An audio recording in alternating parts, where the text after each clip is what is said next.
महत्त्वाची बातमी अब्दुल सत्तारांविरोधात संभाजीनगरमध्ये सिल्लोड शहरामध्ये आंदोलन सुरू झालंय। जमीन प्रकरणामध्ये सत्तारांनी फसवल्याचा आरोप या आंदोलनकर्त्यांचा आहे। दत्ता कनवटे आमचे प्रतिनिधी या संदर्भात अधिक माहिती देतील। दत्ता,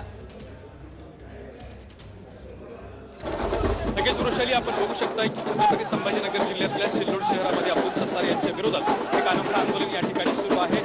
जमीन घोटाळा प्रकरणामध्ये ज्या लोकांची प्लॉट जे आहेत अब्दुल सत्तारने घेतलेली आहेत असे सगळे लोक या ठिकाणी एकत्र आलेले आहेत आणि इतर काही प्रकरण आहेत त्यातले सुद्धा लोक एकत्र आलेले आहेत आणि त्यांनी वाजत गाजत पोलीस स्टेशन तहसील कार्यालयाकडे हे सगळे लोक निघालेले आहेत आणि त्या ठिकाणी तक्रार सुद्धा दाखल करणार आहेत। अब्दुल सत्तार यांच्या विरोधात वाजत गाजत जात फेटे बांधून रथावरून मिरवणूक काढत ही मिरवणूक निघालेली आहे। आपण पाठीमागे जर बघितलं तर मोठ्या संख्येने लोक जमलेले आहेत आणि त्या ठिकाणी रथ सुद्धा आलेला आहे आणि रथामध्ये बसून या सगळ्या लोकांची मिरवणूक निघालेली आहे। असंच अशा पद्धतीने वाजत गाजत जात या ठिकाणी तक्रार दिली जाणार आहे। आपल्यासोबत काही कार्यकर्ते आहेत, काय सांगाल, काय भूमिका आहे? फेटे बांधून आलात, वाजत गाजत आपण तक्रार देण्यासाठी निघालात। आज इथं जे ना 5 तक्रारदार इथं रथात बसलेले, त्यांचे प्लॉट अब्दुल सत्तारने बळकावलेले, त्यांच्यावर अवैध कब्जा मारला, तिथं कॉलेजचे काम चालू आहे, त्यांची तक्रार घेतली जात नाही, त्यांची मिरवणूक काढून आम्ही आज पोलीस स्टेशन सिल्लोडमध्ये फिर्याद दाखल करणार आहे। आमची मागणी आहे की अब्दुल सत्तारवर कारवाई करा आणि मनमानी अशा पद्धतीने अब्दुल सत्तार यांच्यावरती गुन्हा दाखल करण्यात यावा अशी मागणी आहे। नक्कीच धन्यवाद दत्ता दिलेल्या सविस्तर माहितीसाठी।